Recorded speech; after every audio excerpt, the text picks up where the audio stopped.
passe au-dessus de Château-Queyras pour une randonnée qui va nous mener successivement au col de la Crèche, sur la crête de Croix de la Crèche, jusqu'aux ruines du poste optique.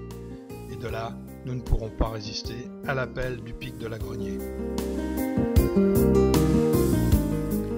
Départ donc des Mériès, petit village du Queyras à 1700 mètres d'altitude. Le nom de Mériès vient du latin mignard et du provençal mera, ce qui veut dire changer de lieu, c'est-à-dire que les chalets ne sont habités qu'à certaines périodes de l'année, donc des chalets d'estive.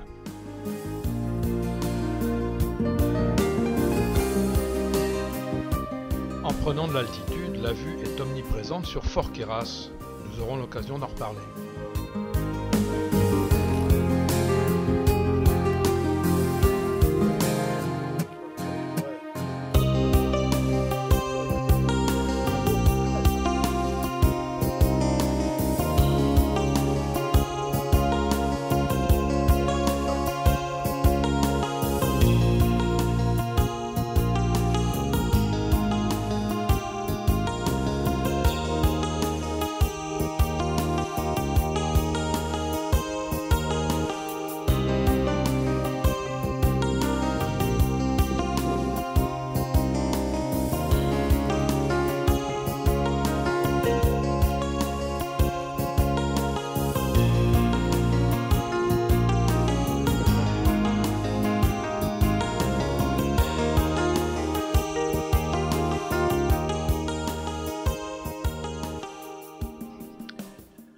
Arrivé au col de la Crèche, le pic de Rochebrune, mon préféré, domine la situation.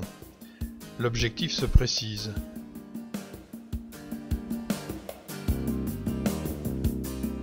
Au premier plan, la crête qui va nous mener aux ruines du poste optique, l'objet de la sortie, mais déjà, le pic de la Grenier devient comme une envie pressante.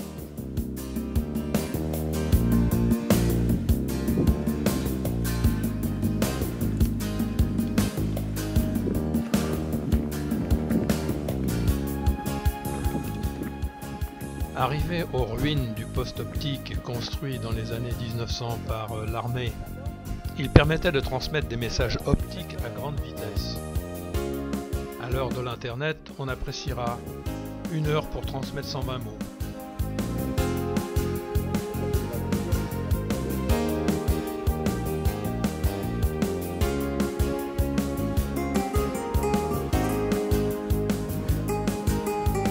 Bon alors, vous nous connaissez, on peut pas avoir un sommet comme ça en face et ne pas y aller.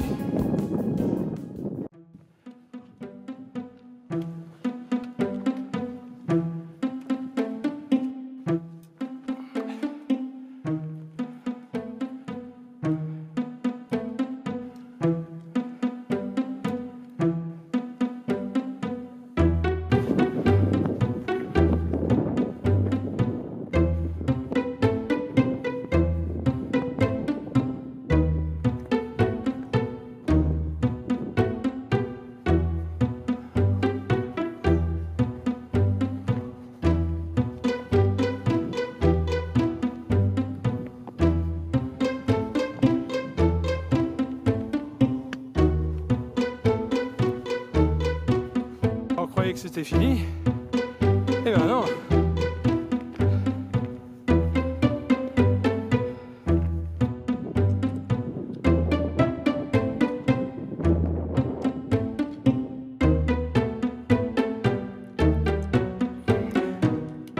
Cette fois, le sommet est proche.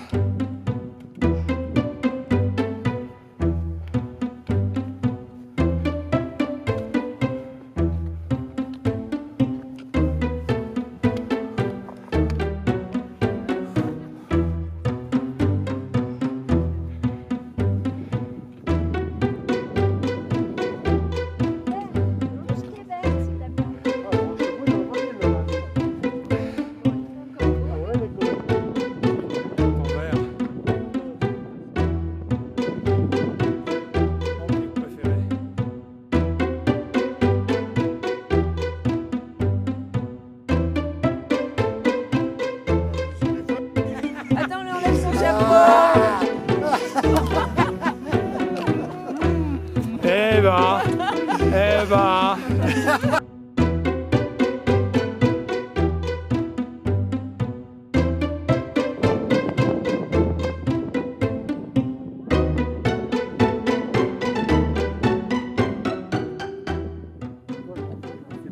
soit à Briès. Ici, le vallon du fond de Pénin, là, non? Le vallon de fond de Pénin. Le vallon de fond de Pénin que nous avons fait en raquette. Voilà, le vallon de fond de Pénin. Là, c'est la montée avec, pour aller à Saint-Véran. Puisqu'en bas, on a Château-Villevieille. La montée à Saint-Véran, la Rua, Moline, la Châle, Saint-Véran derrière, qu'on le voit.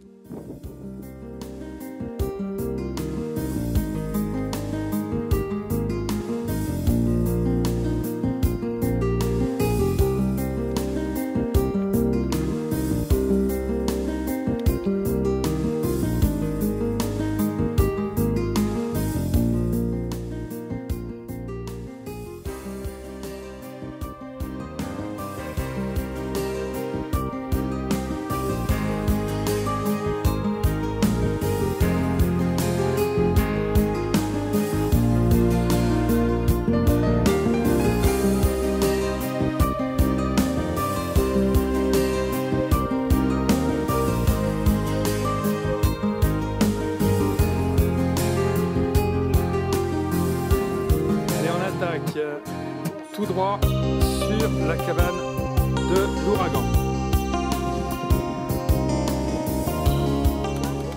Ah là, c'est un HLM de marmotte.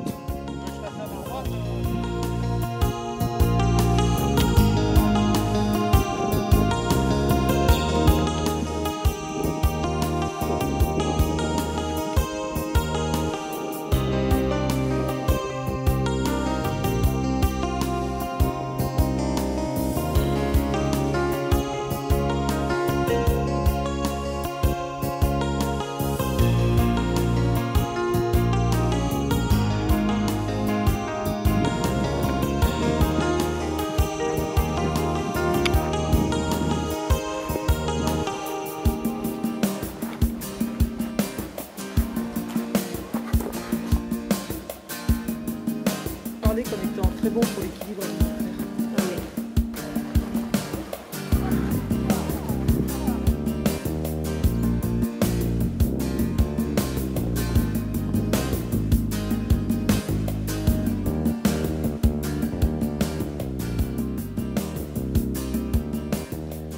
Voilà, Fort Queyras est à nouveau en vue.